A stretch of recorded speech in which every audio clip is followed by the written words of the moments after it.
Deletion process. How to do, what to do, when to finish. Let's find out the answers together with help of this video.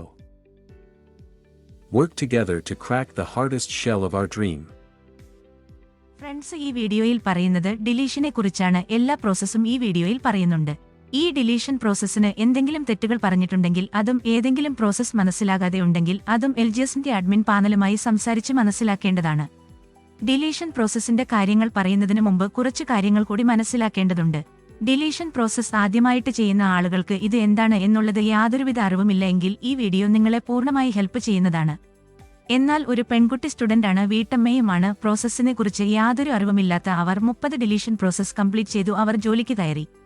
30 deletion പ്രോസസ്സിനും അവർ ഒറ്റയ്ക്ക് തന്നെയാണ് പോയത്. Collect ചെയ്തത് PSCയിൽ കൊണ്ടിട്ടതും.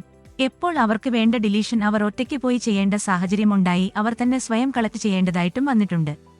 എന്നാൽ നമ്മൾ LGS ഗ്രൂപ്പിനെ അതിന്റെ ആവശ്യമില്ല. നമ്മൾ ഒരു ടീമായിട്ടാണ് വർക്ക് ചെയ്യുന്നത്. ഓരോ പ്രോസസ്സിനും ഓരോ ടീമും ഉണ്ടായിരിക്കുന്നതാണ്. എല്ലാ കാര്യങ്ങളും ഒരാൾ തന്നെ ചെയ്യണമെന്ന് യാതൊരു നിർബന്ധവുമില്ല. എന്നാൽ കൂട്ടായ്മയുടെ ആവശ്യം അത്യാവശ്യമാണ്. എല്ലാവരും ഒരുമിച്ച് പ്രവർത്തിച്ചാൽ ഏത് പ്രോസസ്സും നമുക്ക് ഈസിയായി ചെയ്യാവുന്നതാണ്. ഇത് ഇവിടെ പറയേണ്ട കാര്യം ആദ്യമായി പങ്കെടുക്കുന്നവരുടെ പേടി മാറ്റുന്നതിനും അവരുടെ കോൺഫിഡൻസ് വർദ്ധിപ്പിക്കുന്നതിനു വേണ്ടിയിട്ടാണ്. ഡിലീഷൻ പ്രോസസ്സ് ഇത്രയേ ഉള്ളൂ എന്ന് മനസ്സിലാക്കിയാൽ അത്രയും ഈസിയാണ്. ഇനി എന്താണ് ഡിലീഷൻ? ഉദ്യോഗാർത്ഥികളെ റാങ്ക് ലിസ്റ്റിൽ നിന്നും അവരുടെ അനുമതിയോടെ ഒഴിവാക്കുന്നതാണ് ഡിലീഷൻ എന്ന് പറയുന്ന പ്രോസസ്സ്. അപ്പോൾ അത് എങ്ങനെ സാധ്യമാകും? അതിന് ആദ്യം വേണ്ടത് ഉദ്യോഗാർത്ഥികളെ കണ്ടെത്തുക എന്നുള്ളതാണ്. അതിനുശേഷം ഡിലീഷൻ ഫോം ഫില്ല് ചെയ്ത് അവരുടെ സൈൻ വാങ്ങിയെടുക്കേണ്ടതാണ്. അതിനുശേഷം അറ്റസ്റ്റ് ചെയ്യാൻ യോഗ്യതയുള്ള ഉദ്യോഗസ്ഥരെ കൊണ്ട് അറ്റസ്റ്റ് ചെയ്ത് വാങ്ങിക്കേണ്ടതാണ്.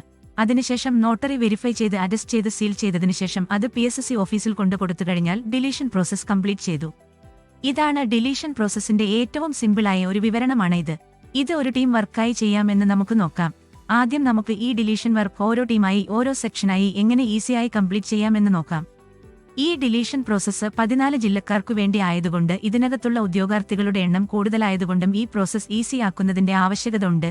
ഇത്രയും സങ്കീർണമായ പ്രോസസ്സ് ആയതുകൊണ്ട് ഇതിനെ നമ്മൾ 4 ടീമായിട്ട് തരംതിരിച്ചിരിക്കുന്നു. ഒന്നാമത്തെ data collecting and analysing team, telecalling team, മൂന്നാമത്തെ ഡിലീഷൻ ടീം.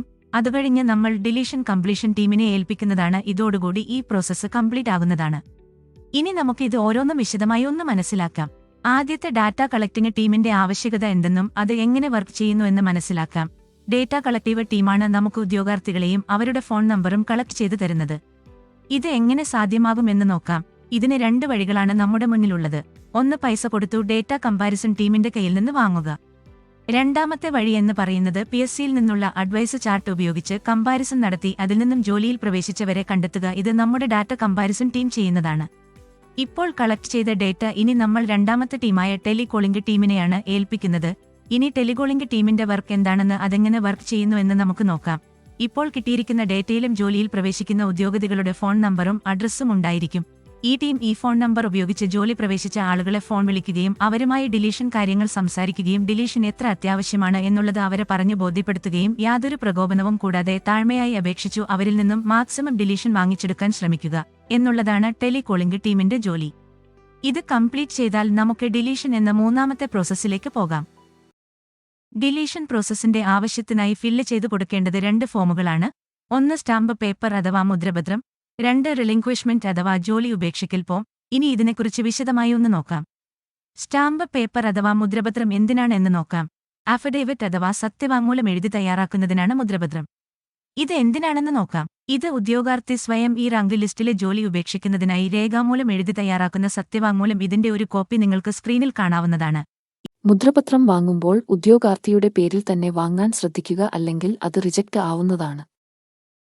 ഈ മുദ്രപത്രത്തിലെ 2 മാർക്കിംഗ് നോക്കിക്കഴിഞ്ഞാൽ നിങ്ങൾക്ക് തിരിച്ചറിയാവുന്നതാണ് ഒരേ പേരിലാണ് വാങ്ങിയിരിക്കുന്നത്. മുദ്രപത്രം ഉദ്യോഗാർത്ഥിയുടെ പേരിൽ വാങ്ങിയതിനു ശേഷം സത്യവാങ്മൂലം ഏതെങ്കിലും DP സെന്ററിൽ കൊടുത്ത് ടൈപ്പ് ചെയ്ത് പ്രിന്റ് എടുക്കാവുന്നതാണ്.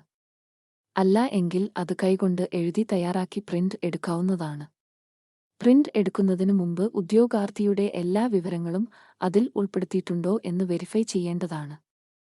അതിനുശേഷം മാത്രം പ്രിന്റ് എടുക്കുക. മുദ്രപത്രത്തിൽ മാത്രമാണ് നോട്ടറി അറ്റസ്റ്റേഷൻ വരുന്നത്. ഇത് അവസാന ടീമായ ഡിലീഷൻ കംപ്ലീഷൻ ടീം ചെയ്യുന്നതാണ്. ഇത് പൂരിപ്പിക്കുന്നതിനായി നമുക്ക് വേണ്ടത് ഡിലീഷൻ തയ്യാറായി നിൽക്കുന്ന വ്യക്തിയുടെ ജില്ല, താലൂക്ക്, വില്ലേജ്, പോസ്റ്റ്, വീട്ടുപേര്, അച്ഛന്റെ പേര്, ഡിലീഷൻ തരുന്ന ആളുടെ പേര്, കേരളം PSCയുടെ കാറ്റഗറി നമ്പർ, നിലവിൽ വന്ന തീയതി, ഏത് ജില്ലയിൽ, തസ്തികയുടെ റാങ്ക് ലിസ്റ്റിൽ റാങ്ക് ലിസ്റ്റ് നമ്പർ, ഉദ്യോഗാർത്ഥിയുടെ റാങ്ക്, രജിസ്റ്റർ നമ്പർ. അതിനുശേഷം വേണ്ടത് അവരുടെ നിലവിലെ ജോലിയുടെ ഡീറ്റെയിൽസ് ആണ്. ഏത് വകുപ്പ്, ഏത് തസ്തിക, ഇത്രയും എഴുതി തയ്യാറാക്കിയതിനു ശേഷം ഉദ്യോഗാർത്ഥിയുടെ പേര്, ഒപ്പ്, അതിനുശേഷം നോട്ടറി അറ്റസ്റ്റേഷൻ ചെയ്യുന്ന സ്ഥലം, അന്നത്തെ ഡേറ്റ്, നോട്ടറി പബ്ലിക്കിന്റെ ഒപ്പ്, പേര്, റൗണ്ട് സീൽ, ഓഫീസ് സീൽ എന്നിവ പതിപ്പിച്ച് അത് വ്യക്തമായി പരിശോധിച്ച് ഉറപ്പുവരുത്തുക. 100 രൂപയുടെ സ്റ്റാമ്പ് ഒട്ടിച്ച് അതിൽ സീൽ പതിയുന്ന രീതിയിൽ സീൽ ചെയ്യണം. ഇനി നമുക്ക് റിലിങ്ക്വിഷ്മെന്റ് ഫോം പൂരിപ്പിക്കുന്നത് എങ്ങനെ നോക്കാം. ഇതിന്റെ ഒരു കോപ്പി നിങ്ങൾക്ക് സ്ക്രീനിൽ കാണാവുന്നതാണ്.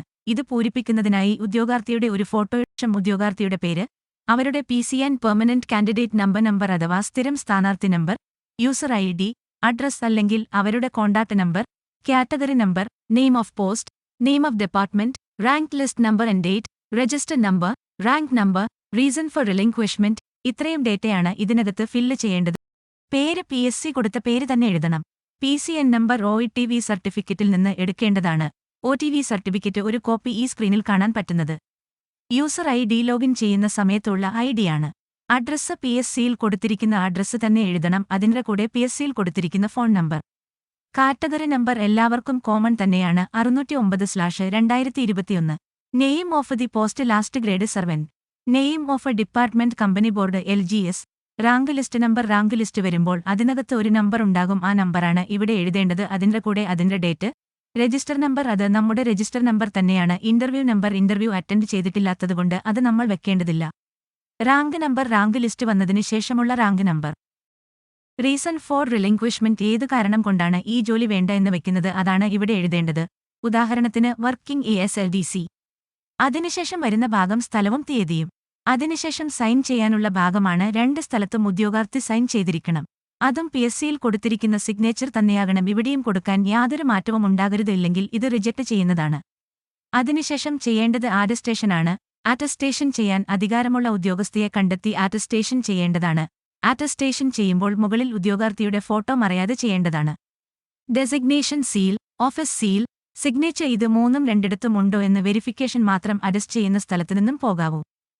ഇനി ഇത് റിജക്റ്റ് ആവുന്നതിനെക്കുറിച്ചുള്ള കുറച്ച് കാരണങ്ങൾ നമുക്ക് നോക്കാം. ആദ്യം വരുന്ന പ്രശ്നം സിഗ്നേച്ചർ പ്രശ്നമാണ്. PSCയിൽ കൊടുത്തിരിക്കുന്ന സിഗ്നേച്ചറും ഫോമിൽ കൊടുത്തിരിക്കുന്ന സിഗ്നേച്ചറും തമ്മിൽ ചെറിയ വ്യത്യാസമാണ് അത് റിജക്ഷൻ ആകുന്നത്. രണ്ടാമത്തത്, PSCയിൽ കൊടുത്തിരിക്കുന്ന അഡ്രസ് തന്നെ ആയിരിക്കണം ഫോമിൽ കൊടുക്കാനുള്ളത്. റിലിങ്ക്വിഷ്മെന്റ് ഫോമിൽ പതിച്ച വിദ്യാർത്ഥിയുടെ ഫോട്ടോയുടെ മുഖം മറയുന്ന രീതിയിൽ ഡെസിഗ്നേഷൻ സീൽ പതിയാൻ പാടില്ല. ഡിലീഷൻ വാങ്ങുന്ന ഉദ്യോഗാർത്ഥിയുടെ ആധാർ കാർഡിന്റെ കോപ്പി സെൽഫ് അറ്റസ്റ്റ് ചെയ്ത് വാങ്ങി അതും കയ്യിൽ വച്ചിരിക്കേണ്ടതാണ്. PSC ഇത് മൂന്നും ചേർത്താണ് PSCയിൽ കൊടുക്കേണ്ടത്. റിജക്റ്റ് ആവുന്നതിന്റെ കാരണങ്ങൾ മുന്നേ പറഞ്ഞതിന്റെ ആവശ്യകത. ഈ തെറ്റുകൾ തിരിച്ചറിഞ്ഞുകൊണ്ട് അവസാനം നോട്ടറി അറ്റസ്റ്റേഷൻ പോകുന്ന ആൾ ഇതെല്ലാം കറക്റ്റ് ആണോ എന്ന് ചെക്ക് ചെയ്ത് മാത്രം PSC നിക്ഷേപിക്കുക. ഡിലീഷൻ കംപ്ലീഷൻ ടീം ഇതുതന്നെയാണ് ചെയ്യേണ്ടത്. ഓരോ ജില്ലയിലും ഓരോ താലൂക്കിൽ നിന്നും കളക്ട് ചെയ്ത് കൊണ്ടുവരുന്ന ഡിലീഷന്റെ ഡാറ്റ യാതൊരു തെറ്റുമില്ല എന്ന് ഉറപ്പുവരുത്തി നോട്ടറി അറ്റസ്റ്റേഷൻ ചെയ്തു എൻവലപ്പ് അഥവാ കവറിൽ ഇട്ടുകൊടുക്കേണ്ടതാണ്. ഇതോടുകൂടി ഡിലീഷൻ എല്ലാ പ്രോസസും കംപ്ലീറ്റ് ആയിരിക്കുന്നു. എന്തെങ്കിലും സംശയം വ്യക്തമാക്കാൻ ഉണ്ടെങ്കിൽ അത് LGSന്റെ അഡ്മിൻ പാനലുമായി സംസാരിക്കാവുന്നതാണ്. ഇനി ഇതുമായി ബന്ധപ്പെട്ട് പ്രവർത്തിച്ച എല്ലാവർക്കും അഡ്മിൻ പാനൽ നന്ദി പറയുന്നു. ഈ ഗ്രൂപ്പിന്റെ സുഗമമായ പ്രവർത്തനത്തിന് ഫണ്ട് നൽകിയ സഹകരിച്ച എല്ലാ ഉദ്യോഗാർത്ഥികൾ അഡ്മിൻ പാനൽ വക നന്ദി അറിയിക്കുന്നു. ഒരു ചെറിയ ഗ്രൂപ്പിൽ നിന്നും ഇത്രയും വലിയ ഗ്രൂപ്പ് വരെ എത്തിക്കാൻ കഴിഞ്ഞതിൽ അഡ്മിൻ പാനൽ അതിയായ സന്തോഷമുണ്ട്. എല്ലാവർക്കും ജോലി എന്ന ആവശ്യം മുൻകൂട്ടി കണ്ടുകൊണ്ട് എല്ലാവരും ഇനിയും ഒരുമിച്ച് പ്രവർത്തിച്ചാൽ ഈ ഡിലീഷൻ പ്രോസസ് ഇത്രയും ഈസിയായി കംപ്ലീറ്റ് ആക്കാൻ പറ്റും.